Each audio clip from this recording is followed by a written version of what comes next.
besar Kabin Hayat hari ini di sini dengan tema berdoa ulang tahun ke-20 dan santunan anak yatim.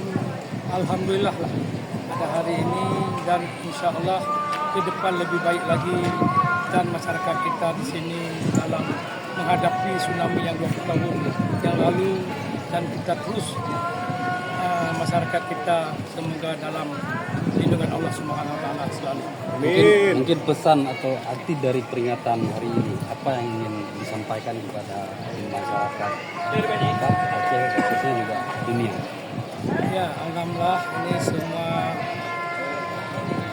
di masyarakat Aceh dalam tabah menerima ataupun tsunami yang sudah 20 tahun yang lalu memang baru sementara ini kita terus meningkat dan harus evaluasi kembali rakyat Aceh dan terima kasih juga dunia yang sudah membantu Aceh selama BR ataupun rekon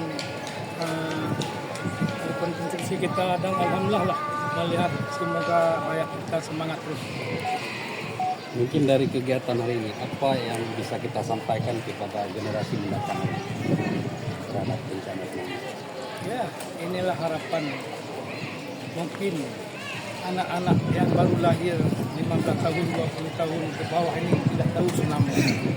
Ini tsunami ini 20 tahun yang lalu itu tsunami yang paling besar di dunia hari ini. Mungkin mencapai dahsyat 200.000 rakyat Aceh dalam 10 menit. Ya. Itu harapan ke anak-anak muda Aceh sekarang. Itulah harus siap untuk menghadapi apapun dan semoga apa yang sudah kita terjadi di sini untuk melangkah kemajuan ke depan. Oke, Terima kasih.